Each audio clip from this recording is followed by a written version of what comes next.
How to be a real, and take that word to real, R-E-A-L, success, and share with you 4 things that if you would improve in these 4 areas, just like I try to improve these 4 areas in my own life, honestly, your business will improve. It really will. Let me give you the background of this teaching just for a moment. When I was in my 20s, I had a mentor, Les Parrott, who had written 5 books. I had not written any books. I was not an author. In fact, I didn't have any desire to be an author. If you'd come up and ask me if I ever wanted to write a book, I'd say, well, I like to read them, but I don't particularly care to write them. But we're having lunch one day, and my mentor, Les, is talking to me about his latest book. He'd written 5 of them. And I asked him, I said, Les, why do you write books? And he looked at me that day and said, John, I write books to add value to people and influence people that I will never meet. And the moment that he said that to me, within my heart, I thought, that's exactly what I want to do. I want to add value to people. I want to reach people and help people that I'll never maybe ever personally meet in my life. And that was the catalyst for me becoming a writer. For the next 18 months, I asked myself a very, I think, important question if you're going to write a book, and that is, what should I write about? And I came to the conclusion that if I really wanted to add value to people, that I needed to ask myself and ask others, what is it that is so important in their life that would help them to be more valuable and more successful? And for the next 18 months, I asked questions, I read, I thought, I wrote down my thoughts, and I came to the conclusion, after a year and a half, that if I could help people do 4 things and improve those 4 areas, it would just greatly improve their life. And that's where the R-E-A-L comes from. The letter R, there are 4 things. The first one, the letter R, stands for relationships. And I said to myself, if I can help people really just have good people skills, it's just going to improve their life. And it's kind of like this. People won't really go along with you unless they can get along with you.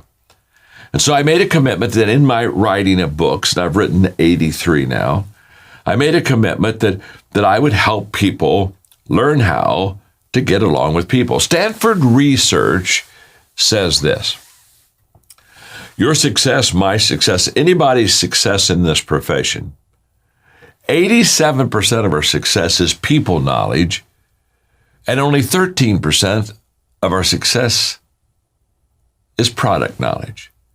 In other words, Stanford research basically says that your success and my success is going to be more determined by our ability to get along with people, add value to them, connect with them, than anything else in our life. And that is exactly what I've discovered. So I began to write books on how to be a people person and just books that would help people understand what I would call people skills, relationship rules like the golden rule: treat others as you would like to be treated. During the Enron scandal in America in 2001, my publisher, Time Warner, asked me to write a book on business ethics, and I told them I couldn't. They asked why. I said, because there's no such thing as business ethics. There's just ethics. And then they said, well, could you write a book on ethics? I said, I'm not sure. It's hard to write a book on ethics if there's no truth or absolutes, but let me give it a shot. And I did write one. And I wrote one based on the golden rule: treat others as you would like to be treated. And the eureka moment for me in writing that book was I found that in the business community, that if the business community began to embrace good values, that they would become more valuable. They become more valuable to themselves. They become more valuable to their customer. They become more valuable to the people in their office. And so my discovery was that values really help people help other people in a beautiful way. And caring for people and relationship values are just absolutely essential. I wrote a book several years ago called Winning with People, and one of my chapters and one of my people principles is what I call the elevator principle, which simply says some people lift you up, some people bring you down. And the question for all of us today is, what do I do? Am I an elevator that takes people to a higher level, or am I an elevator maybe with only one button on it with the letter B, which means basement, and I just take people down? Well, here's what I know about relationships and why it's so important in your life and my life. Each one of us right now, we're either a plus in people's lives or a minus. We're either an asset or a liability. We either lift people up, or, to be honest with you, we kind of bring them down. One of the things that I've concentrated on for several years now, and wanting to be good relationally with others, is a commitment that I made to intentionally add value to people.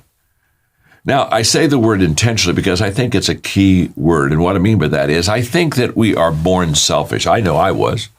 And what that basically means is that I want somebody to do good things to me. And I get up in the morning and think, wow, I wonder if something good is going to happen to me. And we just naturally have kind of a selfish nature, waiting for someone else to do something good for us. The reason that intentionally adding value is so important is that I naturally want people to add value to me. So I have to be very intentional if I want to add value to you. And so I began to ask myself, well, how do I become that plus in people's lives that really does add value to others around you? And I came to a system, a process in my life that really works for me. And it's a very simple one. And what's real beautiful is every one of you can do this. And it doesn't take much time, but it makes a big difference in people's lives. You see, every day there are 5 things I do that truly adds value to other people. First of all, every day I value people. That's the foundation of relationships, valuing the people that are around you. You see, if I don't value you as a person, I'm not going to add value to you. Why would I add value to a person that I don't value? So all of the positives of relationships begin with the fact that I just value you as a person. That's why I'm so delighted today to even be able to share with you for a few minutes in this topic of real success, because I value you as a person, and I believe you have greater potential. Even though already you are successful, I think you have potential to even be more successful. So it all begins with the fact that every day I value people. If I, as a leader, value people, I'll add value to them, no doubt about it. The second thing I do, I not only value you as a person, but number 2, every day, I think of ways to add value to you. I look at my schedule in the morning and I see who I'm going to be with and what I'm going to be doing. In fact, this morning, I realized I was going to come into the studio and I was going to have an opportunity to talk to all the wonderful people at Align Technologies. And I said, okay, how can I put a smile on their face? How can I give them a transformational smile and help perhaps in a positive way change their life? And I began to think about you. Now, the reason I do that on the front end is if I'm already thinking of how I can add value to you, the odds increase that I'll think of a way to add value to you. So every day I value you, and every day I think of ways of adding value to you. And thirdly, when I'm with you, I look for ways to add value to you. In other words, we all know this, but let me just maybe take a moment and just emphasize it, underline it for us. When we look at people, we don't see them as they are, we see them as we are. And so when I come to be with you, if I'm looking for ways to add value to you, guess what? I'll find ways to do that. Why? Because I'm looking for those ways. Just as, to be honest with you, if I sat down with you and I wasn't thinking or looking at any way to add value to you, the odds would be high that I wouldn't add value to you at all. Why? It wasn't in my thoughts. I wasn't looking for that. There's something incredibly powerful about when you see your clients.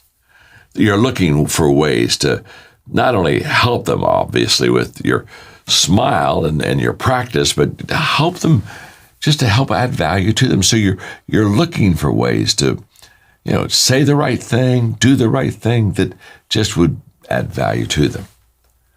So every day I value you. I think of ways to add value to you. I look for ways to add value to you. And every day I do things that add value to you. In other words, it's more than looking and seeing. It's doing. It's taking action. I think the most overrated words in the English language are good intentions. And I know a lot of people, they have good intentions, but they never transfer those over to good actions. And nobody ever was helped with good intentions. We're only helped when those intentions become actions. And so every day, I'm not only going to think of ways to add value to you and look for ways to add value to you, I am going to do things that add value to you. And number 5, every day, again, every day, I'm going to encourage you to add value to others. And that's what I'm doing right now. In your practice, I want to encourage you, not only help people with this transformational smile that you're going to do with their teeth, but just help people. Help people any way that you possibly can. And then encourage them to do the same for others. Here is what I know. To be successful, you and I want to have good relationships with others. In fact, I would go as far to say that as you look in your past, as I look behind in my past, honestly, the relationships that are positive in our lives are the highlights of our lives. So if you want to achieve and succeed well in any practice, remember relationships. Commit yourself to getting along well with people and connecting with them. Let's go to the letter E in the word real. That stands for equipping. To be highly successful, you have to equip other people. In fact, if it was just you and me, let's say you and I had the opportunity to have a one-on-one conversation, okay? Just you and me. If I could sit down, I would ask you 2 questions that will greatly determine the success of your business. The first question I'd ask is very simple. What are you doing to develop yourself? What's your personal growth plan? The reason I ask that question is your people can only grow to the level that you grow. Sometimes as leaders, we keep our people from developing because we've not developed ourselves. It's true that people follow the leader. So I have to be able to go high if I want my people to go high. I have to be able to go far if I want my people to go far. So the first person I need to develop is myself. Not because I'm selfish, just because the better I grow and develop, the more I can enable others to do the same thing. So question number 1 is, what are you doing to develop yourself? And now you know what question number 2 is, what are you doing to develop others? That's all about equipping your staff. And the powerful thing about equipping is that when you begin to train and equip people, you compound all of your success. You compound your time because now others are helping you do things. You compound your influence because now others are having positive impact in people's life. You compound your finances because you have other people helping you work in the business, which creates more people to take care of and greater profits. I mean, compounding is a result of training and equipping other people. Now, I wish I had time today to really extensively talk to you about equipping others. But sometimes when I talk about this subject, people say, "Wow, I don't know if I'm qualified to do that. I don't even know if I know how to do that." So let me just very briefly, in the next minute and a half, give you my 5 equipping steps, steps that I take to equip other people. And step 1 is very simple. I do it. Before I ever train you, equip you, develop you, I have to do it. Why? Because people do what people see. Leadership is visual. Pretty much, people don't do what you say, they do what you do. So my credibility of equipping you is the fact that I do what I'm going to equip you to do very well myself. That gives me credibility and it gives me influence to now train and develop you. So step 1 is I do it. Step 2 is I do it and you are with me. You see, equipping depends upon proximity. Again, leadership is visual, and so if you're with me and you're getting to watch me, you're going to learn much quicker how to do something very well. So this is where we're together, and I'm visually demonstrating to you what I want you to learn how to do.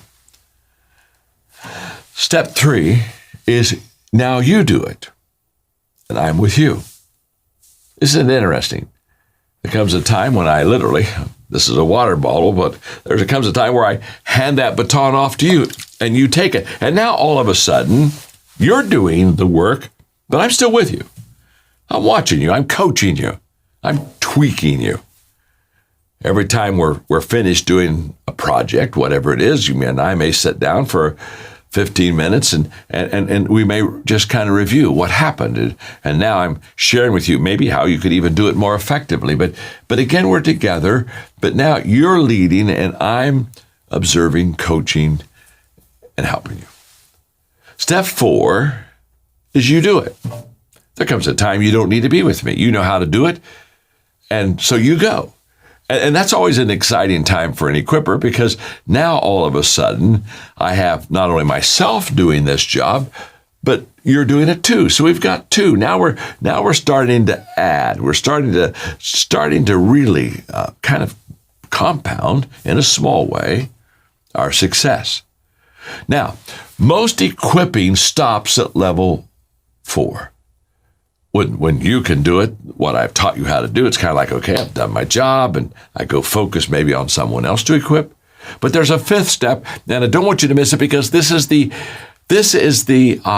magic step in equipping people. You see, step 5 is you do it, and someone is with you. In other words, you're now equipping someone else. In fact, when I began to train and equip someone, before I ever start, I ask them if they're willing to train and equip someone after I do that for them. If they say yes, we start. If I see there's a hesitancy and they kind of just maybe aren't interested in training someone else, we don't even start. Why? I don't want my equipping to be a dead-end street. I want to equip you so you can equip others. And that's where true compounding begins. And really successful people, they get along with people really well. They're really good at relationships, and they train and develop others really, really well. Let's go to the A, the 3rd thing that we need to do to be a real success. And that A stands for attitude. Attitude isn't everything, but it's the main thing. In fact, it's so important in your life and in my life that it's what I call the difference maker. And let me explain to you what I mean by that. If you were hiring somebody in your practice and the 2 people you were looking at, they both had good experience, they both seemed to have the skill set, and you kind of were wondering, well, which one of them do I pick? They're very equal. But let's say one had a terrific attitude and the other one did not. Who are you going to hire? You're going to hire the person that has a good spirit, a good attitude. Now, all of a sudden, when all things are equal, attitude makes all the difference in the world. And I think all of us know that coming through COVID-19, our attitude, our positive life stance is going to be absolutely essential for us if we're truly going to overcome adversity such as what we have gone through in our life. And what's powerful about attitude is that it's a choice. You and I get to choose it. I can still remember many, many years ago, I was doing a conference and my wife, Margaret, we've just been married now for 52 years, but she was with me at the conference and we were having a Q&A time. And one of the people at the conference looked at Margaret and they asked her, he said, does John make you happy? And when she asked that question, I thought, what? That's a good question. I think I'm a good husband. And then Margaret surprised me and everybody by looking right at the person who asked the question and said, no, she said, he doesn't make me happy. I mean, there was just like a pause and a gasp. Everybody kind of think, oh my gosh, Margaret just said John didn't make her happy. And I'm over there and I'm saying, hey, Margaret, honey, explain to them what you mean about I don't make you happy. She said, okay. And then she said, for the first 6 months of our marriage, that's exactly what I expected him to do. Make me happy. I was teaching school and I would come home and I'll say, we have dinner together and we'll have a wonderful evening. And he might call me and say, honey, I've got another business issue I got to take care of and I'm not going to be home until about 7. Go ahead and eat. I'll be there. Or maybe I'd have to grade papers and eat. She just said, I kept saying, it'll make me happy. It'll make me happy. And she said about 6 months in the marriage, she said, I realized it wasn't going well. And then she said, I came to the conclusion, the only person that can make me happy is me. And the moment that I choose happiness, I choose it. She said, then John has added immeasurably to my happiness. That was close. That was close. Now, what was Margaret saying? Very simple. It's a choice. Attitude is a choice. When I see a person that doesn't have a good attitude, honestly, I really don't feel sorry for them because they chose that. The attitude that you have right now, the attitude that I have right now, it's a personal choice. The good news is, if we want to, we can change it. Several years ago, I decided to develop what I call a positive life stance, and a positive life stance goes something like this. Life is filled with good and bad. That's a fact. And some of the good and some of the bad I cannot control. It's just life. And some of the good and some of the bad's going to find me. Trust me, it will. Good will find me, bad will find me. Now, here's where the difference begins to form. If I have a positive life stance about not only good but bad, both the good and the bad will get a little bit better. Just as if I have a negative life stance about the good and the good and the bad will get a little worse. And so therefore, once I understand the power of the attitude, I choose a positive life stance. And I can promise you, with COVID-19 hopefully now behind us, look back at it and ask yourself the question, what kind of attitude did I have? Because I promise you, there are some people during that very adverse, difficult situation, they improved their life. And there were some people, their life just seemed to go south. It wasn't the fact that COVID-19 hit us, it was the fact that our attitude became the difference maker. You see, what happens to me doesn't have to determine what happens within me. I can't control everything that happens to me, but I can control my attitude, the way that I think, the thing that happens within me. Attitude, essential for success.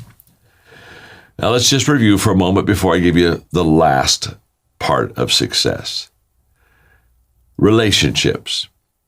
So important to your success. The ability to get along with people. Equipping. Honestly, it's the only way that you can compound your business, by training and equipping the other people around you so they can help you carry this load that you have. Attitude, how I think about myself, how I think about you, how I think about my clients, my employees, how I think about adversity like COVID-19, determines so much whether I grow from it or I don't. So the last thing I want to talk to you about, the letter L in the word L, relationships, equipping, attitude. And you've guessed it, you know what the L is all about. It's about leadership. I'm known as the leadership expert. I've written dozens and dozens of books on leadership. In fact, it's now a fact that I've written more material on leadership than any person who's ever lived in the history of the world. I live leadership. I love leadership. I teach leadership, and here's why. The reason I started training leaders is because in my 20s, I came to a very important conclusion, of which 50 years later, the conclusion I had as a young man is stronger today as an older man. Here's what I concluded 50 years ago. Everything rises and falls on leadership. That's a fact. Not some things, not most things, everything. It's true in the healthcare business, the business that you're in. It's true in government. It's true in religion. It's true in education. Everything rises and falls on leadership. In other words, leadership has the ability to make things better, or to be honest with you, bad leadership makes things worse. There's a rising with good leadership, and there's a falling with bad leadership. Let me close with this leadership thought. In my book, The 21 Irrefutable Laws of Leadership, the first law that you read about as you open the pages of that book is the law of the lid, L-I-D. And the law of the lid just simply says how well you lead determines how well you succeed. That's a fact. That's true in your business. That's true in my business. That's true in every person's life. So let me illustrate it visually. Let's say I'm an average leader. From a 1 to a 10, let's say I'm a 5, okay? And let's say this hand represents my leadership lid. This is the leadership skill level of John Maxwell. These are my leadership gifts, okay? This is my lid. This is how well I lead. It's a 5. It's not a 6. It's just an average. I'm a 5. If this is my leadership lid, and this hand represents my business will come under, but never go higher. Never go higher than my leadership lid. In other words, if my leadership is a 5, my business is going to be a 4. That's a fact. You say, but you know what? I'm very skilled in my work. You perhaps are. But your leadership lid is going to determine the size of your business. Now, often I'm having people ask me, and during Q&A, they'll say, John, are leaders born? And whenever they ask me that question, I always give them the same answer. Of course they are. Just think about that question. Every leader I know is born. They're not really asking the question, are leaders born? They're really asking, are there some people that they're born with leadership gifts and skills, and so they go to the front of the line, and there are people that are born without them, and they go to the back of the line. That's what they're really asking. Is there such a thing as a born leader? And there are leaders that have what I would call, there are people that are born that would have intuitive leadership gifts to them, just like some people are born with musical gifts. So it's possible you could be born with some gifts that would help you to become a good leader. But what I really know is that you can learn how to lead. That's a fact, because leadership is influence. Nothing more, nothing less. And the moment people break down leadership as influence and ask themselves, how do I develop and gain influence in my life? To be honest with you, at that point, they're going to be very, very successful. You know, it's fun. As John was talking today about the 4 levels of relationship, I've said this often, Becky, I'm sure you've heard it. And I'm sure you feel the same way in getting to help carry John's legacy forward and building just this clear communication approach to growth in leadership. I am sitting here today because of the relationships. Let's call it friendships, because that's absolutely how John did it. But I'm sitting here today because of the relationships I have made along the way. I stand today on Linda Egger's shoulders. She's been with John for 33 plus years. She knew me and my name before John Maxwell did, and she began to share that with John. And I think about multiple conversations you and I had in talking about how to grow together, all started with relationships with John many years before. Yeah. And that's kind of how we do everything, right? It is. I really appreciate that John kind of breaks down being able to categorize those relationships, because I think a lot of people, including myself at one point, we struggle with relationships coming and going from our life as if we did something wrong or as if they did something wrong. But I was so relieved when he said you were really only going to have 5 or 6 secure relationships in your life, because I thought, oh, thank goodness, because that let me off the hook a little bit. I was worried about that.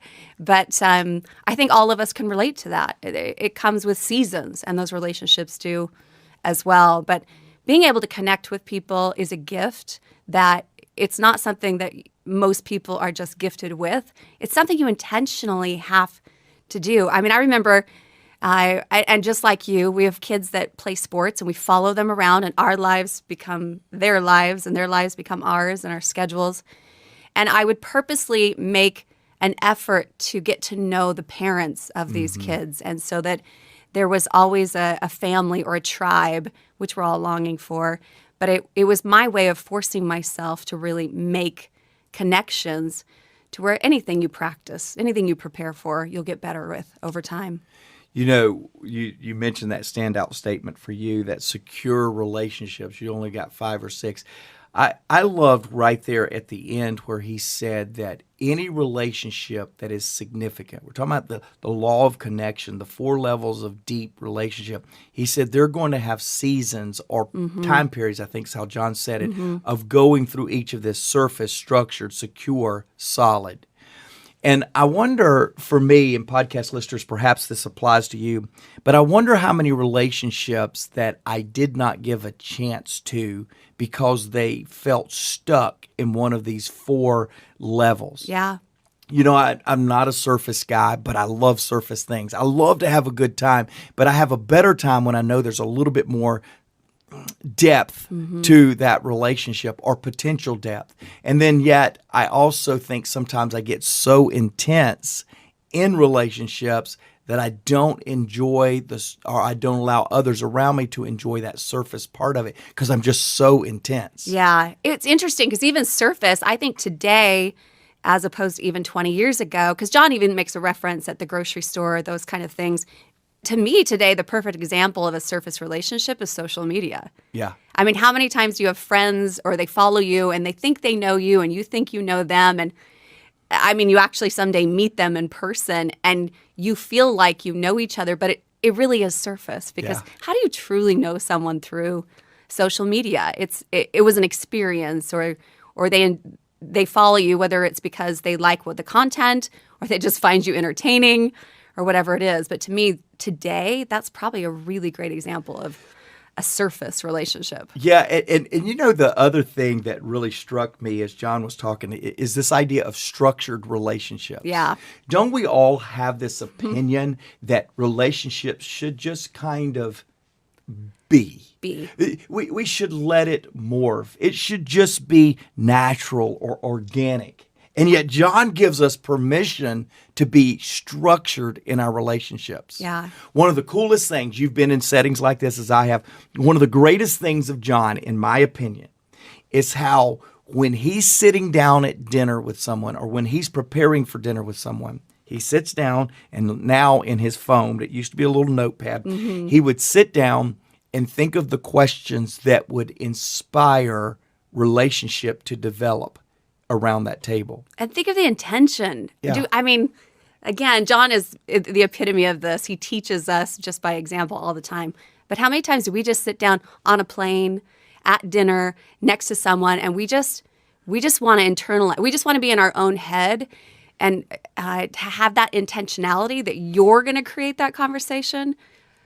Who does that? Oh, wait, we're supposed to do that. Yeah. I had a leader one time, phenomenal leader, just incredible at certain things, but struggled with the relationship side of things at times. It's kind of like John Maxwell told on his friend Dan Ryland, who's a dear friend of mine, a listener to this podcast, a great author if you have not read Dan Ryland. But he said one time, Dan, as his executive pastor way back when he was in San Diego, Dan come walking in one day and walked right past everybody, didn't say hello to anybody, didn't do anything. And John just kind of watched him go do that. And he went in his office and said, Dan, you just passed all the people. And Dan said, I know, John, I just had so much work to do. I had to get a lot of things done today. And he said, Dan, you just passed the people. And I thought about that because I was working with a leader one time, and I said, hey, I need you to walk slowly through the crowd. Yeah. I need you to spend time with the people, all the buzzwords that you've heard John say. And he, okay, I got it.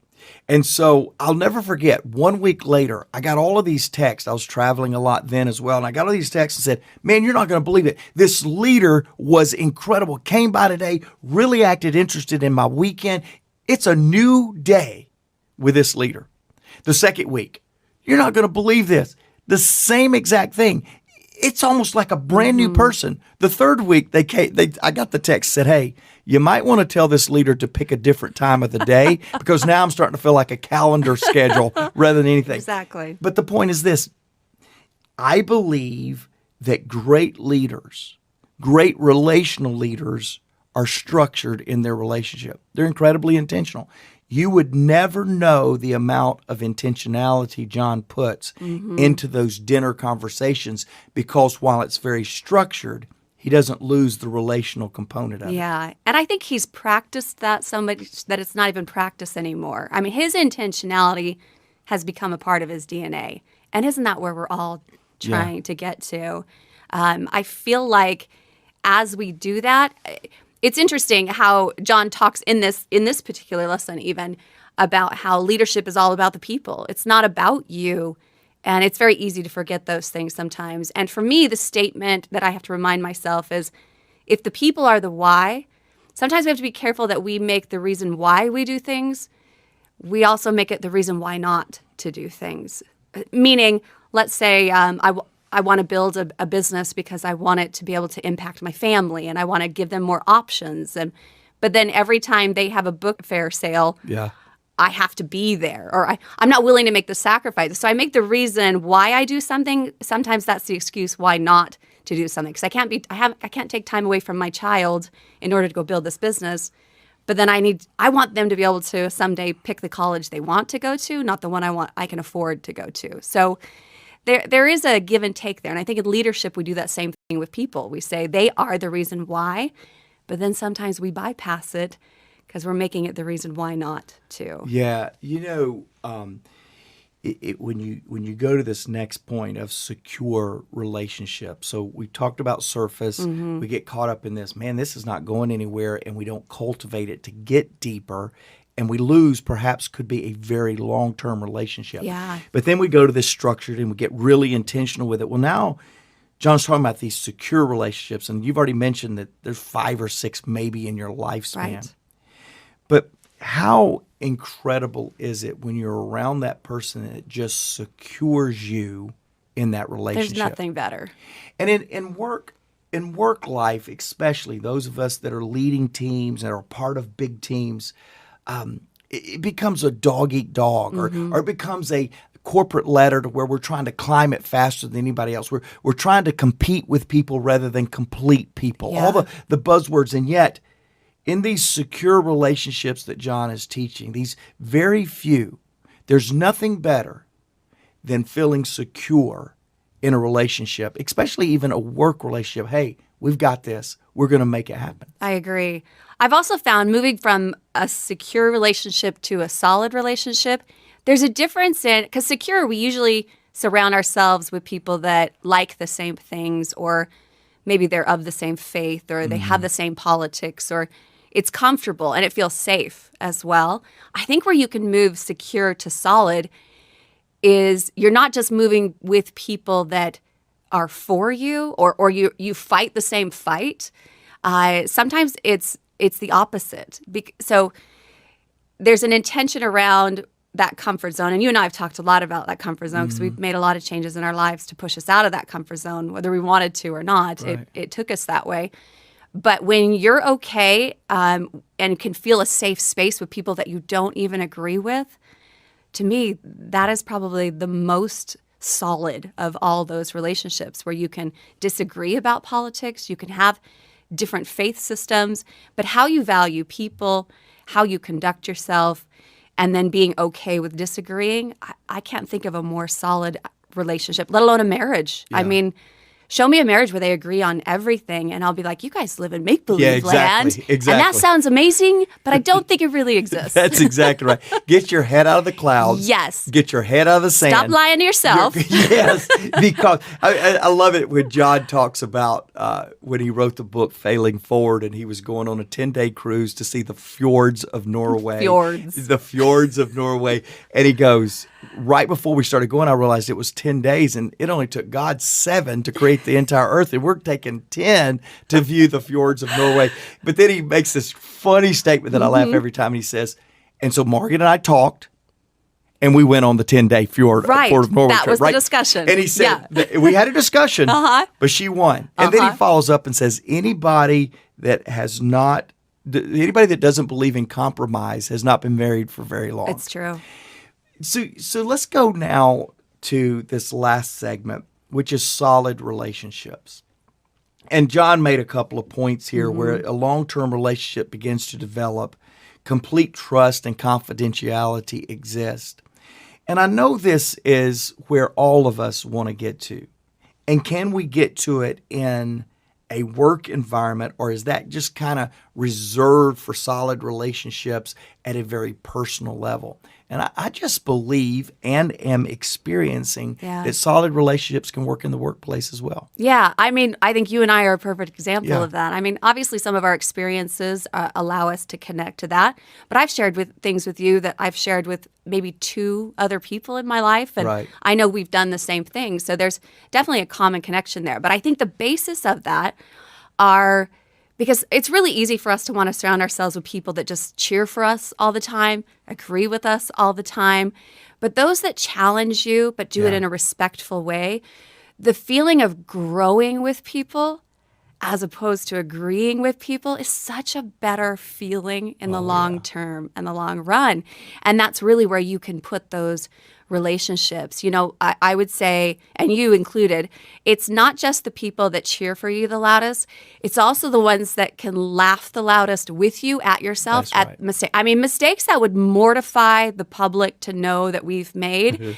And we can laugh with each other about them because there's growth in that. There's also a safe space in that.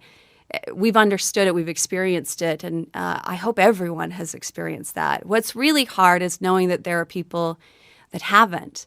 So giving them the tools and giving them kind of the parameters of what that looks like. John just does a beautiful job, which he always does. He takes the complicated, he makes it simple. We can all digest it. But the difference is hearing all of these things. And what I hope the podcast listeners and our Maxwell Leadership family understand is there's such a difference in getting information and applying it to, man, my husband needs to hear this. Man, my sister needs to hear this. My best friend needs to hear this. When you get this level of just principles and content, the best thing you can do is it always applies to you. And then that radiates throughout you.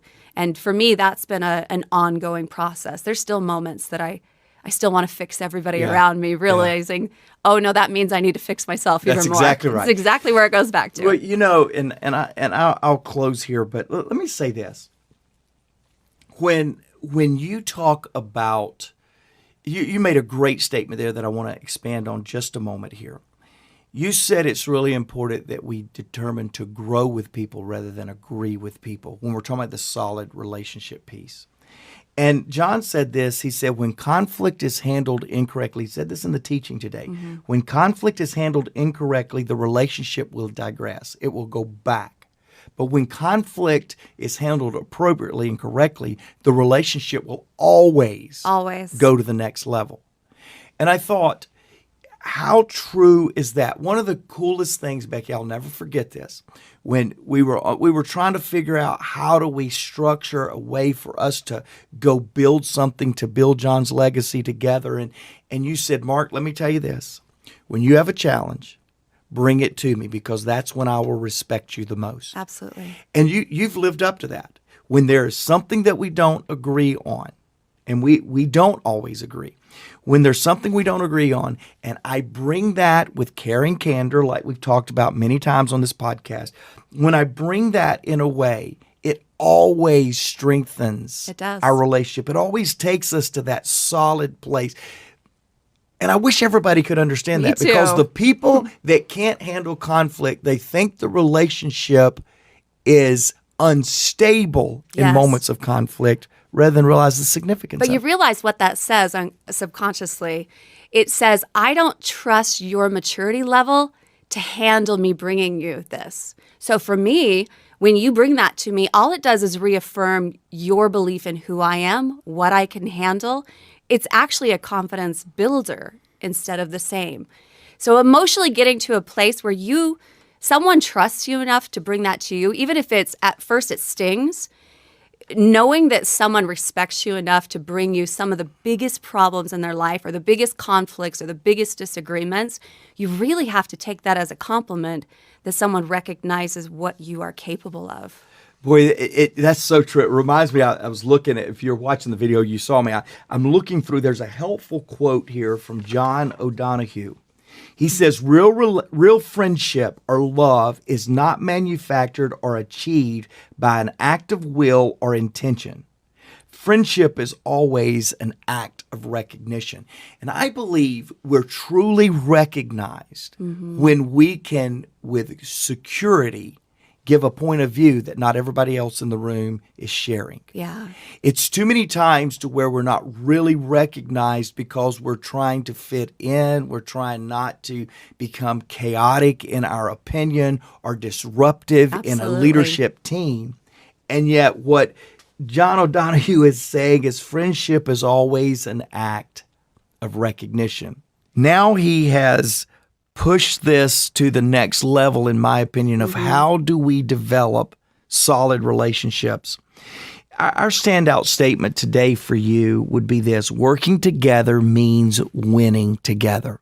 And so now, Becky, I mean, you and I have had the chance for almost a year, we're coming up on a year, of getting to experience leadership in a work environment the Maxwell way. Yeah. And the whole time I'm reading these 5 points: mutual enjoyment, respect, shared experience. I'm going to try this word as a Southern guy: reciprocity. What a great job, Mark. And then this idea of trust. And I'm sitting here, Becky, and I'm realizing as we speak how well our team is doing on these. I'm really excited about it. Yeah, I mean, you bring all of these values to the forefront. It's very easy for us to look at our own experiences and almost rate them and grade them and find out where we're dipping through. It reminds me of going to church on Sunday and you're thinking, am I being punked? Like, Yeah. did the pastor get a note passed that this is directly for Becky Yes. and you're supposed to evaluate all of this aspect in your life today? It's easy to hear that and recognize where the gaps are and where we need to fill in. And from somebody who has been in Maxwell's world, but really been in Maxwell Leadership world most recently over the last year, it has been so reaffirming to know that those principles really are applied to people and valuing people at the center of all of those. But I think this is a great way to really go back and evaluate certain relationships in your life. And it gives you maybe permission to move them from solid back to structure, or from, agree. secure back to just structured. So it's kind of a great time. And I think it's important to evaluate relationships. Either now you decide I need to put time and effort into that relationship, or maybe I don't. And again, that phase kind of comes and goes throughout our life. You know, one of the things, and I love all of you for your comments, and you step up to John and I all the time and talk about the podcast and its impact. And I never get accustomed to women and men stepping up and saying, that really helps me. One of the things, Becky, that I hear often is what you just said, and that is, we love the practical applications of how you are applying what John's talking about. And you just mentioned going from solid to structured, and I was reminded both last week and then as I reflected this week on this podcast, I was reminded that surface has a place in relationships too. Yeah. The ability to have fun.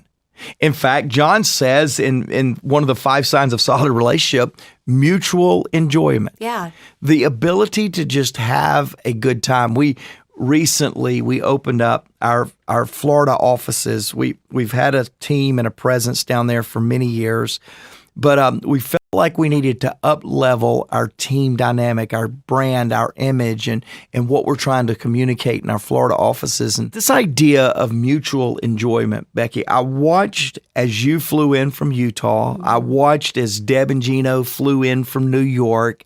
And I watched us converge on our team in Florida as a leadership team and just kind of bring enjoyment, mutual enjoyment to this ribbon-cutting experience in the office. And I went, hey, we're living out John's principles with that. Absolutely. It definitely helped that we have a team of people that help prepare all of that for us. But when we get together, half the time we have to get back on topic because we just really enjoy being around each other and catching up. And there's this family reunion type of feel. And I know it's felt all throughout all the umbrellas of Maxwell Leadership. But it's important. It's important to enjoy the journey, not just the accomplishment or just the process. I mean, the process has to be a part of the goal, not just the outcome. Well, and I watched you, Becky. I watched John. John says, hey, Mark, what are you doing tomorrow? You're in West Palm Beach. I'm in his backyard. He lives in West Palm in the winter. And he said, what are you doing? I said, well, we're opening our new office. It's a ribbon cutting. Can I come? I said, of course, you can always come, John. I said, I didn't ask you because you're busy. You just got home. He and I have been traveling a lot. He said, no. I want to be there. And of course, he came, and he always makes every party so much better. But I watched him pull you aside and talk about something that he and Margaret is working on, their new place, and you guys just having this brilliant fun time. And I went, that's what mutual enjoyment looks like. There are just those moments where you almost have these inside jokes because you can relate to something. And it is different for everyone. We all have people that we just naturally lean towards because there's just that mutual enjoyment of just simply being in each other's presence. And then on the other side, do you have a friend? I have a friend like this where some people look at you kind of like, why are you guys friends? Yeah. Maybe they're what I call, which I hate this term, but they're too much for some people. Yeah. And for me, I love that someone is just authentically them. Even if it offends other people to a point, I love seeing someone just own who they are, love who they are. They're not worried about how other people are processing them. And there's just that mutual enjoyment aspect. And I don't know if it's pure entertainment or it's just a level of respect, but I think it's important to have people around us like that. Yeah, I'm that friend, by the way. I'm the friend that everybody goes, why are you friends with them? Yeah, so if you don't know who that person is in your life, you're that person. That's exactly right. If you do not know that's you. It's you. Hey, let's talk a little bit about, I do want to go. I don't want to run out of time today before we get to the final two things, but I do want to talk about this concept of shared experiences. Yeah. You know, one of the biggest things that I love about John, and having traveled with him now, as of last month today, May 1st of 2022 is my 22-year anniversary. Wow. And what I love about John, of all the things, in the top 5 would be his ability to create memories. Now, in this lesson is shared experiences, but I will tell you, there is a bonding that happens. We were just recently at a golf experience with an incredible, gifted, talented human being that's brought a lot of people of faith into a worship environment. And in this environment, we began to kind of share a new experience with a new circle of friends. And I posted this Facebook post with Chris Tomlin and his wife Lauren and John. And some of you follow us on social media, whether it's Instagram or Facebook. And there was this sheer joy. There was. I saw because the picture. You saw it. Because of the shared experience of accomplishing something, both of them, and what little bit of role I got to play in it as well. What none of us knew that we could accomplish together. We knew we had just accomplished something that was 2.5 times greater than our highest hope of accomplishment. Wow. And the sheer joy when that number and that accomplishment was announced, I just was able to capture it. Yeah. We didn't shoot a lot of pictures that night. It wasn't really appropriate. But that one, I was just like, y'all got to do that again. I got to post that because it's this shared experience. Was the results great, Becky? Absolutely. I could bore you with all the details. It wouldn't bore you, but I'm not going to take the time here. It was incredible. Yeah. But the greatest part of that evening was the shared experience part. And you got to do it together. You weren't by yourself. You had a moment where you could see it on their face and your face, and again, that's the moment that will stick with you forever. Let me tell you this. Recently, I'm going to talk about another moment. I was at High Point University with Nito Cobain, and it's a round table, and you've already heard the leadership team meeting, so you know exactly where I'm going. I've heard John say often that leaders' greatest disappointment at the end of a great experience is that they don't have somebody sitting beside them, right? I mean, we get these things, and maybe you're even watching this podcast. Maybe you bought the book, the new 25th edition, but you haven't bought it for somebody. I'm telling you, you are missing the joy of shared experiences. I sat at that Nito Cobain round table, and the whole time I could barely even concentrate on how powerful the experience was because I said, my entire leadership team should be here with me. Yeah. And that's what we're talking about with shared experiences. My challenge to you, to me today, is what are you experiencing that would go to the next level if you would just share it with somebody? Again, maybe it's as simple as this book. And for those of you that are listening, I'm holding up the new edition of the 25th edition of the 21 Laws of Leadership. Don't dig into that book by yourself. Don't go through the digital product by yourself. And I know you're going to go to the show notes and hear more about getting that. Don't go to events by yourself, because the power of solid relationships is in the shared experiences. It is. And you even recognizing, having that thought in that moment that you wished your lead team was there very easily moves us into that second sign of respect because of the level of respect that you have for your team and your ability to recognize not only their capabilities, but their potential shows that sign of respect. You know, when he actually quotes, you can't make another person feel important if you secretly feel they are a nobody, almost hurts my heart. Yeah.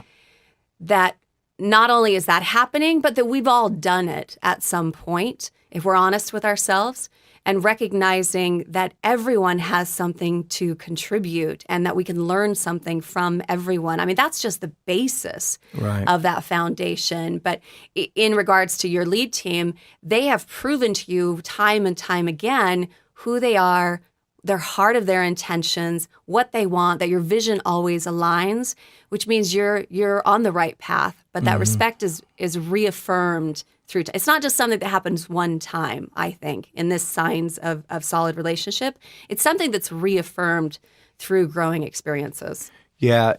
Let's move into reciprocity. You got it. I nailed it. Reciprocity. Let's get into this because too often, I've been in one-sided relationships. Yeah. And I've been on the side of a relationship where I felt like I was the only one receiving. So I'm not acting like I'm this big provider for everybody. Right. There's been times to where I did not feel like I was bringing anything to the table. And yet in leadership teams, it is incredibly important Absolutely. that we allow others the opportunity to feel like they're contributing. My mind, as John was teaching that, went back to my 20-year-old nephew. Recently lost his dad unexpectedly, and so he's allowed me to kind of step in and be a little bit of a business life mentor to him. And when I have some time, Tyler Cole calls me and he asked me this question or that question. And so I guess it was a few weeks ago, maybe a couple of months now, he called and said, "Hey, I've got some questions, but I would really like to ask you in person. Do you have any time where you're in town?" And I looked on my calendar and it was a Saturday that popped up. And so Tyler Cole came up and picked me up at the house, and he wanted me to drive with him in his car. And so I said, okay. And we went to a restaurant and he said, "Now listen, before you order, I just need you to know I need to buy this." Oh. And I went, "Oh, I cannot do that," because I knew, know. listen, Becky, I knew I was going to order the cheapest thing on the menu, and I don't want the cheapest thing on the menu. We're acting like I'm all nostalgic. I wanted something really special, but it was a little more costly. Yeah. And I just went through this whole thing, and then almost immediately, this idea of reciprocity came into my mind, and I went, I'm getting ready to give him something with his questions. Mm-hmm. And it's going to make him feel more valued and feel like my contribution to him would be more value if I let him pay. Yeah. And so I did. He's told me like 2 times since, I am so thankful you let do that. Oh. Well, every one of us, Becky, every one of us want to feel like we're contributing. And on the flip side, every one of us leaders want to make sure everybody is contributing, right? Yes. I mean, don't put me around people that are not bringing something to the table. But reciprocity, I said that right? You did. Now you I'm did. questioning if I said it right. I'm bringing you down, Becky. I'm bringing you down. Reciprocity. Now, getting me to say it with a Southern accent, that's a whole another issue. But it is a two-edged sword in one aspect that you want to be in a relationship that what's given is what's received. Mm-hmm. But for some of us in a leadership position that are very used to doing and executing and carrying, we also love, a part of our love language is doing things for other people. Right. Sometimes it's hard to receive that. And just like you noticed, it would have taken away from the experience had you paid for it or demanded to or said, no, that's what I do. And you wanted to own that level of giving as well. It's something that my friends tease me about if I'm throwing a party and they all ask what they can bring in. I'm like, no, just come with your cute self. I got this covered. And finally, they just kind of sat down and they're like, Becky, stop it. Yeah. Like, you don't have to do everything for everyone. And I recognized that they wanted to bring these things. They wanted to make my life not just easier, but better and contribute. And I was stealing that from them. Yeah. Not even knowing, because we've been doing for so long. It stems for me, this concept of really struggling with reciprocity is it goes back to John, his dinner being bought by somebody in his organization over and over again. And when it was time for him and Margaret to leave, they came to him and they said, after all we've done for you, you're going to leave us like this. And so there's really something nostalgic, maybe even something controlling by us leaders that want to just handle everything. What are you saying, Mark? I looked at you, but I was looking at you because I own you're it. co-host with me. But there is this controlling factor for sure. But I will tell you, until you learn this concept of allowing others to bring to the table and feel like they're contributing, you will not have that solid relationship you want. Because if it's ever just one-sided, whether that's you as the leader always feeling like you're giving, you're going to want something back at some point. Or whether you're the one always receiving, you're never going to feel like you're authentically bringing something to the table. Yeah. And I think over time, that's where those solid relationships happen, is you recognize there is a balance between those things. Because if you're doing and someone's not returning or even receiving it, there's going to be a resentment that builds up over time. And then how do you have a healthy relationship with that? So I definitely, from what you have modeled, Mark is the epitome of, in our lead team meetings, sitting back and really listening and making an effort to be the last one to contribute for several reasons. One, he wants to honor the leaders in that room. But two, I think because of his level of influence, he tries not to influence someone up front. Like he really, truly wants to know your thoughts and what direction you would go on this, and creating that space. Again, it leads into all of those things. I mean, I'm going to have a great experience for the mutual experiences. It shows respect. We're now sharing an experience that we reciprocated all of those things. And then we can move into that trust aspect. Yeah. And it shows that you trust us enough to be in a safe space to, even if we don't agree, but to at least voice it. Yeah. I appreciate you complimenting me, because this last point, I'm going to just bring myself right back down to ground, because John says the 5 signs of a solid relationship, and he finishes it with number 5, trust. And you were in a meeting with me recently to where I attempted to make right a situation that I feel like not only violated what I say on this podcast, I feel like it violates John's relationship, John's content. I believe it violated some leaders on my team, and I think the ones that really suffered the most was our team members that were lost in the reality of a lack of trust. So let me explain. And again, thank you for saying something nice about me so people won't tune out now and go, that guy is a loser.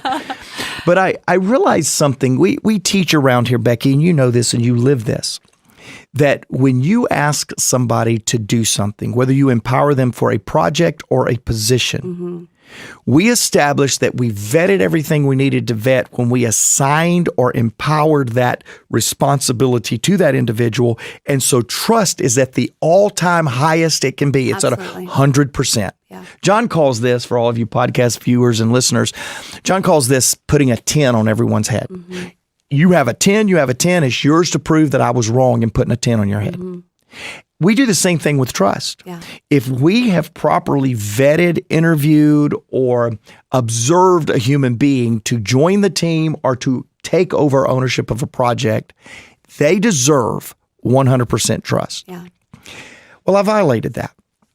I asked somebody to handle something in our organization, actually human resources. I asked them to own it. It was owned differently at the leadership level. It was owned differently with a daily administrative level. And I never could get comfortable that they could treat human resources, treat the culture that I have fought for 22 years as good as me or a couple of people that had been around me a long time, right? Yeah. And that's normal. There's nothing bad So with that. normal. But it's wrong. It's wrong. Yeah. And I asked them, I said, okay, it's yours. They talked me into restructuring and reassigning. And I said, okay, it's yours. It's yours. It's yours. But the whole time, every time there was a little bump or there was a little challenge or a little ripple, I'd go, hey, have you checked with this other person? Hey, why didn't you check with me on that? How many love that leader that says it's yours, but check with me before you do everything? Yeah. Check with me before you think. It's not very Check- fun. It's not very fun. And I did this.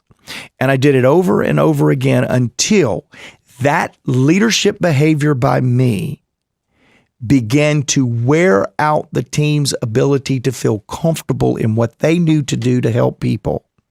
And we had a huge challenge, a challenge that if you dealt with just the behaviors or the decisions in the situation would have been terrible. Right.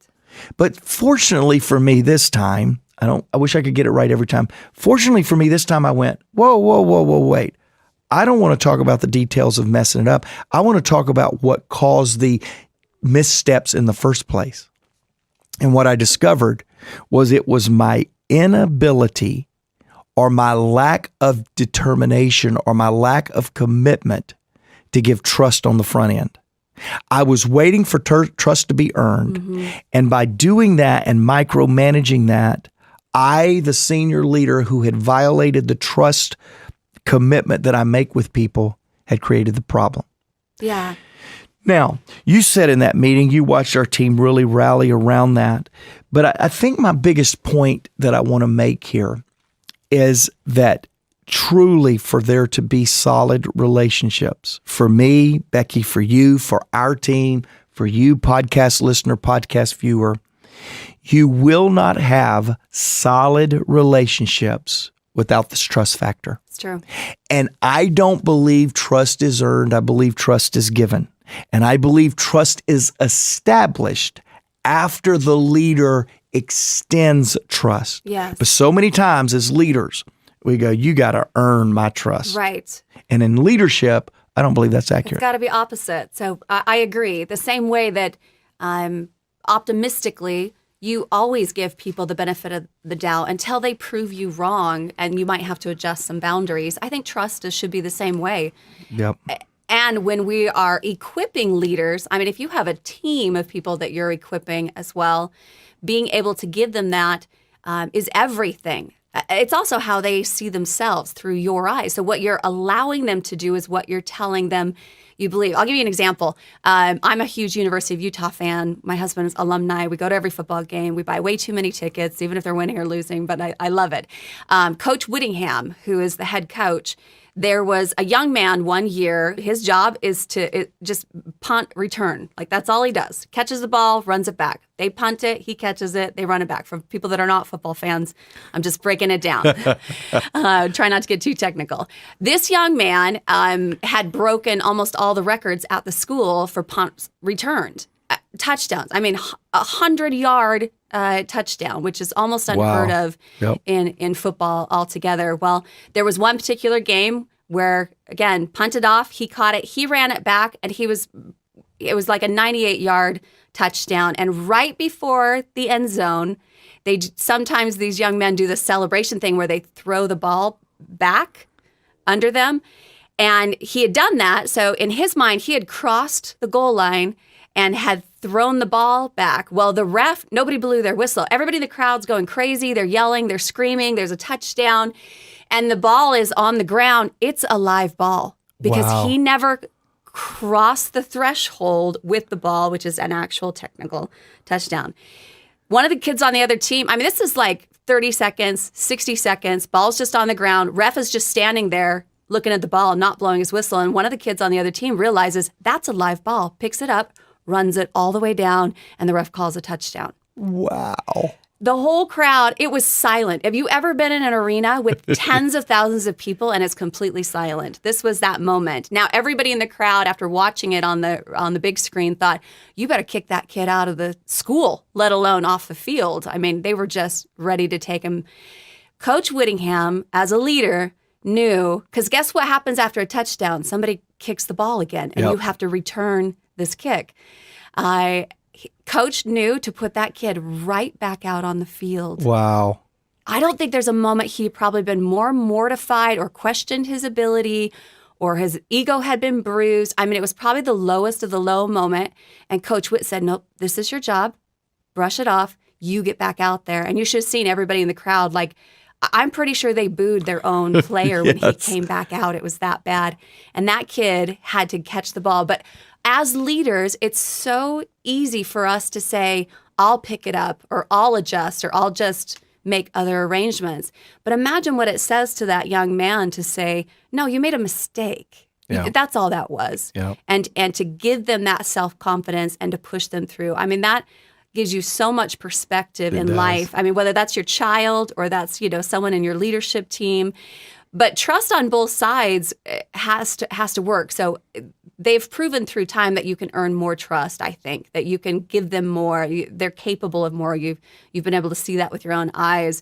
But I think the second part to trust is forgiveness. Mm-hmm. Because nobody's perfect. I mean, the Mark Coles, the Becky Purcells, the John Maxwells, as great intention as we have, as much as we've learned, as many books as we've read, we're still going to make mistakes. So being around people that also understand that the flip side to trust, or that second phase, is forgiveness and letting it go, and then re-empowering. And there'll be several times that you re-empower. Now, if you have to re-empower too much, you can start to question, maybe I've given them a little too much trust in that process. And the worst thing that can happen is somebody who just gets really good at apologizing and doesn't get good at changing their actions. So trust it's a big category in that aspect. It is. The willingness, and it speaks a lot to you, Mark, the willingness to recognize that about yourself and then to share that, not just with our lead team, but to all the world in the podcast. I mean, you're just rebuilding, and you're establishing trust. You've reaffirmed it, and it is an ongoing process. It's not something you do once. It's not like you got married at the altar and now it's fine. You don't have to work on it at all. Yeah. Like, it's a relationship. Welcome back. For those of you viewing, welcome to the studio. It's good to be in studio with you, Chris. I'm so glad you're here, buddy. Yeah. For those of you listening in, join us sometime and notice that Chris has a voice for radio and a face for YouTube. I'll tell you that. Hey, while John was talking, I thought about a Chris Hogan quote that I've heard. Great leaders focus on equipping their teams. It is unfair to expect what you did not equip. Yeah. And it brings me to what we really want to deliver to you today, and that is equipping others is the only way to grow big and to become bigger. And Chris, that's exactly we talk about here at Maxwell Leadership. We talk about we want to be bigger, better, brighter. Our best days are not behind us. Yeah. We're leaning in. We're stretching toward the next level of impact. We've got the next summit of accomplishment in our view. And I think John's telling us today, you and I, to get there, better start figuring out how to equip people. Yeah, it's a multiplication of what you desire to do as a leader, right? And John has taught us this along the way, where we don't want to develop followers. It's back to why we do what we do, right? We want to develop leaders. So we want to add value. I love what you talked about with Bob early as we introduced this episode. What I love about that is Bob's in his mid-70s and still learning. Love it. And still growing so that he can develop other leaders. And so I love that. While he was talking, I was thinking about his book, The Leader's Greatest Return. I was with an organization last week, and I brought that book up because everybody's like, man, when you think about business and you think about leadership, and you're like, what is the return on investment? And what John gets to at the heart of this lesson in that book is it's about developing and equipping people. Now, before we dive in and I pull some stuff just from what you're experiencing as a leader, I want to share with our audience, those that are watching and those that are listening, some statistics that I think will just kind of wake us up to the importance of the topic today. Gallup says that out of 10 people that are promoted, okay, 1 out of those 10, they have high talent to be able to lead other people, okay? 2 out of those 10 have functioning talent. The other 8, it needs to be developed in them. Wow. And so when you look at that and you think about your team and your people and those that are on your team, 8 out of 10 need you or your leaders to be equipping them. The other thing it said that I think is just important is they said only 40% of people feel like they have a chance to learn and grow at work, and only 33% feel someone at work encourages their development. Now, John talks about the law of the lid. And I think in organization and in teams, our lid is this topic right here, is equipping. So I want to start off about the fact that John, number 1, says that equipping has to be the number 1 responsibility of a leader. Mm-hmm. Now, listen, you are crazy busy. You're running multiple companies. Talk to us a little bit about how do you think about that and how do you act on that, of that being your number 1 responsibility to be able to build this legacy that you're building, standing on the shoulders of John, with our organization. How do you go about that? How do you manage that? How do you find time for that? What does that look like in your schedule? Well, so I want to answer that, Chris, and I want to answer it this way, because as John was talking today, and we didn't even mention this really in our pre-comments with one another and our incredible team that helps you and I do these podcasts, but I think first a leader has to really understand what I believe is a big difference between equipping, empowering, and delegation. Absolutely. Okay, that's so good. We're going to save equipping because that's where we want to go today. But let me tell you the difference between empowering and delegation. I delegate the things I don't want to do that people should be able to do, and I want to get rid of that, and I want it out of sight, out of mind. Yeah. And so I delegate. You and I have worked for leaders in our past that they were chief delegators. Yeah. They didn't care if you had the power. They didn't care if you had the resources. They just cared that you had the responsibility. They didn't give you power. They didn't give you resources. They just gave you responsibility. And there's nothing more frustrating with a leader than to be delegated something to with no power and no resources. That's good. Now, empowering is a little bit better because we don't just delegate. We actually give you the authority. You have the authority. I have been here with John. He's now promoted me to the CEO. And Chris, I want you to be over business developing and merging and acquisition with the organization. And I look at everybody that says, whatever Chris says, it's me saying it. He has the power to do that. And you do quite well sometimes. But then there is a time to where you have been empowered, but you don't have the resources. Right. I think that's where equipping is what John's trying to do. Equipping is giving you the power and the resources and the experience. In other words, we'll find out a little bit later in the lesson that a really good equipping strategy makes sure that you have experience before you have responsibility. Delegation, there is no experience. You just have responsibility. Most of the time with delegation, resources are not even thought. And so when I'm listening to this lesson, I put it in a very high level of leadership called equipping, not empowering, not delegation. Let's now answer your question because it's different every time we get a new role and responsibility. Yeah. This is true confessions. And by the way, every Wednesday, I feel like it's confession time for Mark Cole. The things I need to work better It's actually an intervention that the organization has decided to implement. Chris comes in as an ambassador for all of our leadership every Wednesday to try to get me back on track. Yeah. And today's really no exception because the pace that I'm running, the pace that we all are running, is causing me to shortcut equipping. And you can't shortcut equipping. Again, John's going to show us, John did show us in the lesson a little bit earlier, that there is a distinct process. That's the 5 M's. There's a distinct process that you have to go through for equipping, and you can't shortcut it. Recently, we added to our team an operational leader. I've never had for a long time, I shouldn't say never, but for a long time, we've not had a chief operating officer, a operational leader. And I was cautioned by my business advisors before we hired Matt. And they said, trust me, you're going to want to delegate, equip, empower, all those things in 6 months. But it's taken you 22 years of leading operations to get where you are, and you can't do that in 6 months. And I'm discovering, Chris, that in my own world of trying to equip, I lose the number one responsibility of equipping people at this stage in my life and replace that number one priority with holding them accountable. But I'm holding them accountable to something that I have yet to equip them, and I'm frustrating all of us.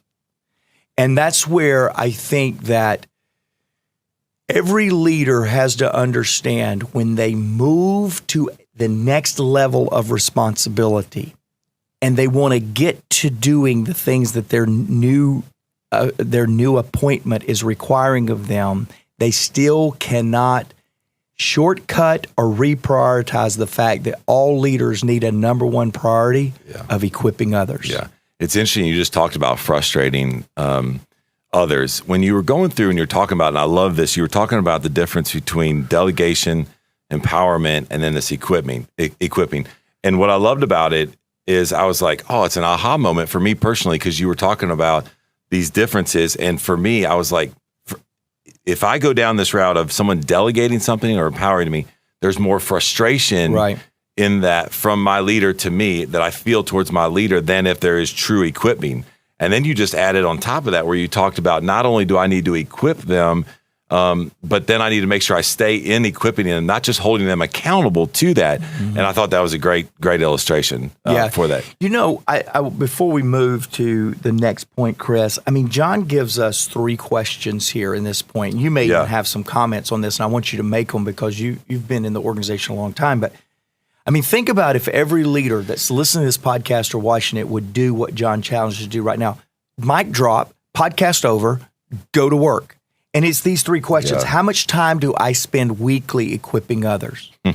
And Chris, while John was teaching, I went back in the Rolodex in my mind. That's an old word for you young people that means a big old Rolodex thing on your desk of just memories or contacts was what it was most of the time. But I went through and shuffled through my mind really quick, and I went, last week, how much time did I spend equipping?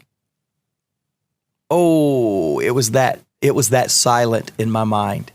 I don't think I spent any time last week equipping. In the season that we're in, foul, throw the penalty, 15 yards back. I'm going to look today at my calendar and say, how much time am I spending equipping? And then the other question is how many people are we equipping? I've got in my mindset now, I've got 1 or 2 people that I need to be equipping so that I can get some things off my plate, rather than who can I equip to help me reach for the future.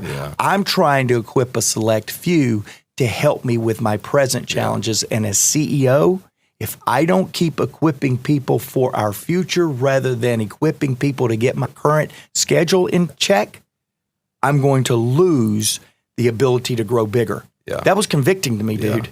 And then finally, this third question, how many people are we equipping, goes back to that same thing. Man, I'm just equipping just a couple right now, and I am paralyzing or stymieing our growth for the future the smaller my pool of equipping is. That's good. I appreciate the transparency.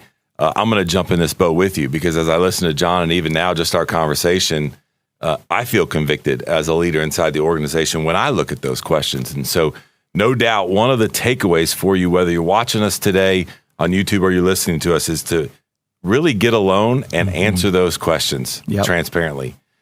Then maybe even ask some of your top key leaders to answer them on your behalf and see where there is a gap for that.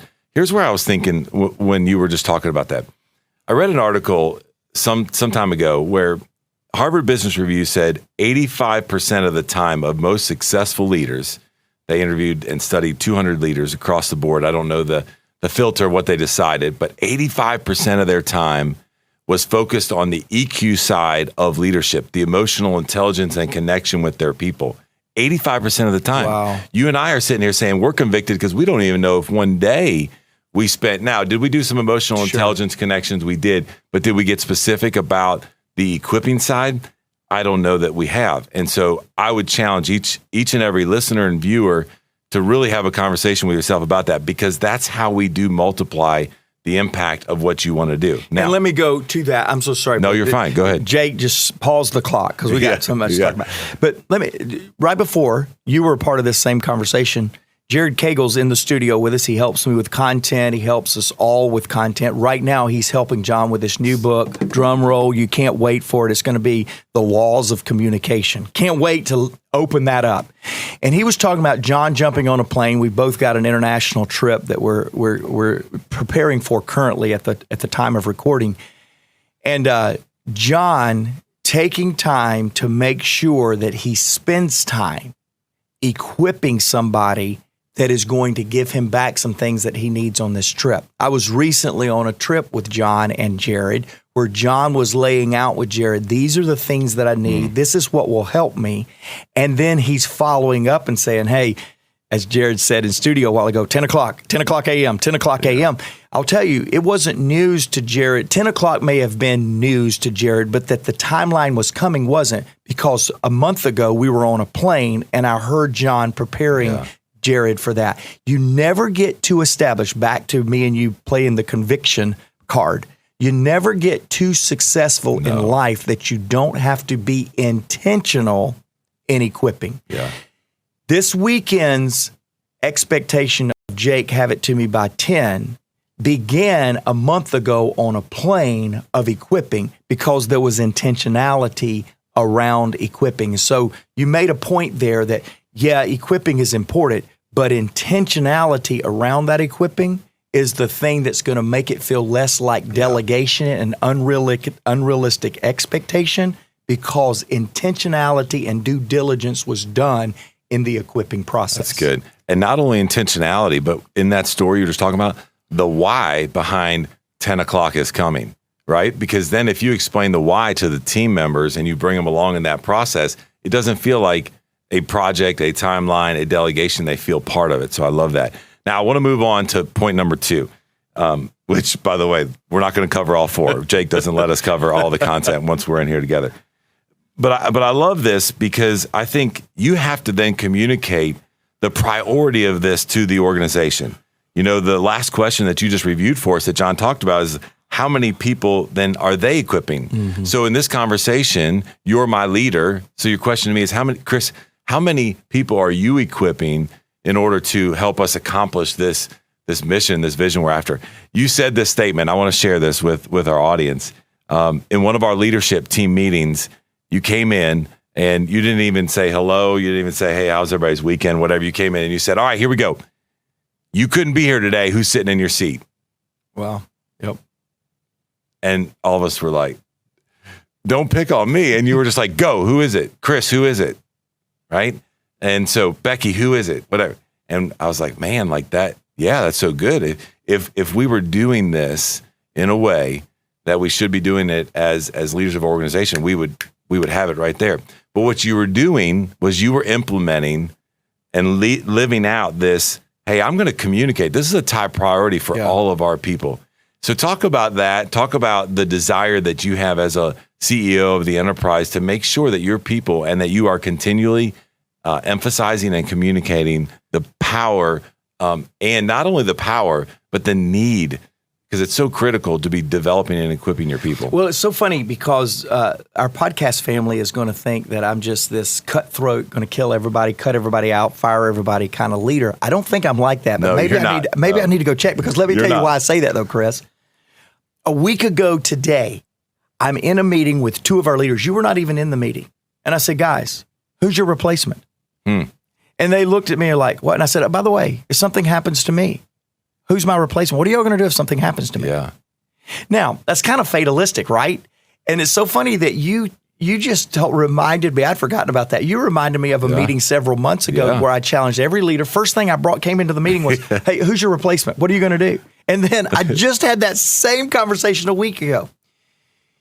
I think, and I justify it with this, the law of the bench. Every leader is prepared. Surprises don't prepare leaders, it reveals leaders. I use all of these illustrations, and that was certainly my point 7 days ago with these leaders. Guys, who are you training for the unexpected? Who is your law of the bench? And I began to articulate to them what I may not have articulated in this leadership meeting that you're referencing. I believe it's the responsibility of every leader to know his players and to strengthen the bench of players on the team. That's not anything earth-shattering or great revealing, I'm sure, to our podcast audience. What's revealing to me when you ask this question today is I told both of those leaders last week who I would replace them with if something happened to them. Now, I was in this meeting, I was really challenging them because we're not moving the ball forward as quickly as I feel like that we should. And I was going, guys, who is your replacement? And be inviting them into it because they probably can make you better. So it wasn't just let's find a replacement. It was who else is brainstorming with you because your replacement may have better ideas than you because you're too close to the challenge. Yeah. Love that. But as I'm listening to you ask me that question today, as I'm reminded that I asked that question again 1 week ago, which means I may be asking that question way too much, I realized that while I have a plan on who would be their replacement, I have no intentionality on how I am equipping them today. So what am I going to do, Chris? Am I going to wait to equip my bench when they're actually in the game? Or am I going to equip them while they're on the bench so that if an injury happens, they're able to get right in? Your son plays football. You played football. No coach waits until the injury to equip the second string. The second string is making the first string better by learning the game plan, by scrimmaging with them. In the leadership game, in mine and your company, podcast listeners, are we scrimmaging enough with the backups to make sure that they are equipped when they become a starter? Yeah. And I'm telling you this right here, I need to quit recording a podcast and go equip some people because I've got a plan. Yeah. I just am not backing that plan up of equipping to make sure they're ready for game day. Yeah. To further that illustration, and then I'm going to move on to the last point.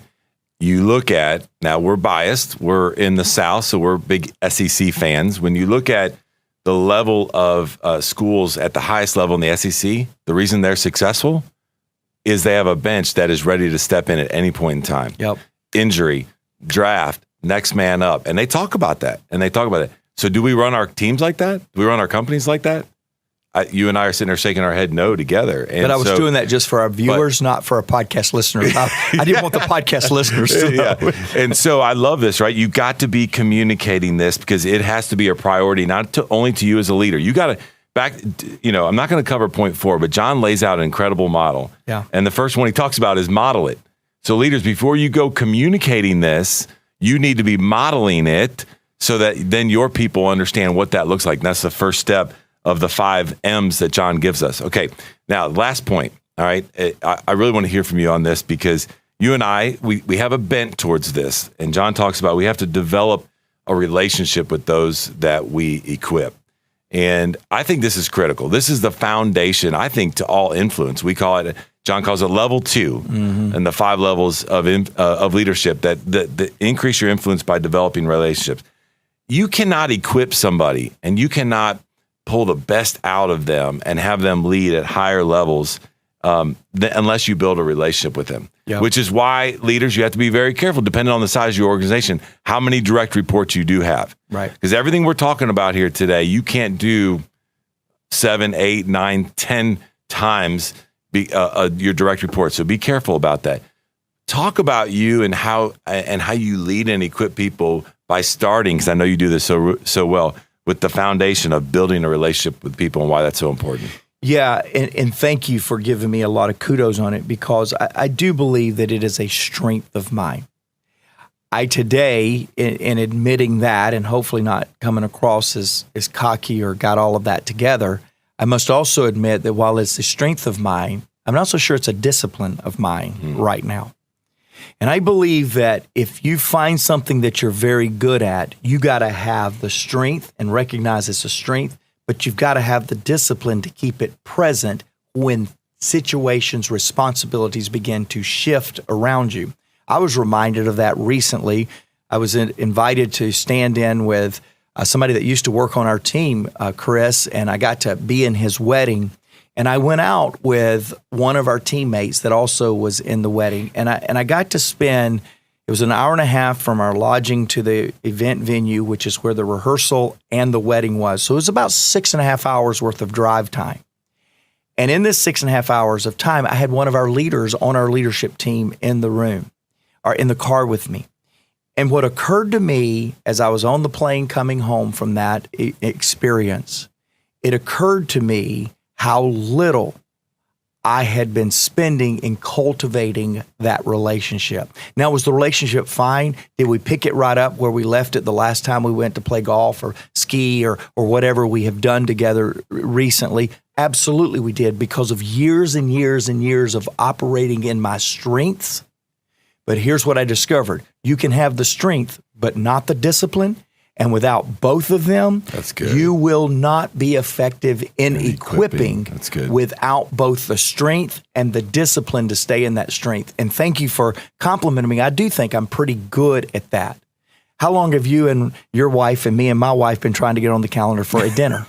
Don't answer the question. It's been a long time, listeners. It's been a long time. But that's really important, because you and I both want to invite our better halves, Yes. let's be really clear if that's the case, into what we do on a daily basis, because you and I both travel a lot.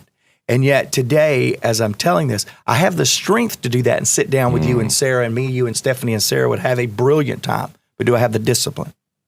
And that's the question on this. You may have the strength or not, but you better have the discipline, whether you have the strength or not, to keep it present in your leadership. Yeah, and listen, leaders, Mark brings up a really good point here. The discipline part of this is leaders, we default to saying, I don't have time to do that. I can't put that on my calendar. And so not only do you have to be intentional and disciplined about it, but you be creative about it. You are already making trips. You are already in meetings. You're already going to lunches. Mark just used a great example of he was intentional. It may have been unintentional, but he used the time of this car ride as intentionality to be able to help and equip, invest in, and build a relationship to a deeper level with one of our key leaders. So think about it creatively, because I know everybody's answer is, I don't have time to do that. Figure out time to do it, because it's key. All right, now listen, I'm going to throw it to you to close up, but I want to give you one last statement to let you react to. I deal with this. I know a lot of leaders probably deal with this as well. We have a little campaign around here called Free Mark, okay? Yeah. And he'll talk a little bit about this. But we have to, as leaders, let go of our desire to have direct control over situations inside our organization. John has taught us, if someone can do something 80% as good as we have, give it to them. It'll create a natural mentoring, equipping conversation, and then they're probably going to be able to do it better than you. Mm. As you wrap up for us, just react to that comment about us wanting to, especially with your change in leadership and owning the Maxwell leadership and the shift that you and John are making in your relationship of having some key decisions and key part of, our P&Ls and different things that you have to relinquish control of to get above all of that, to continue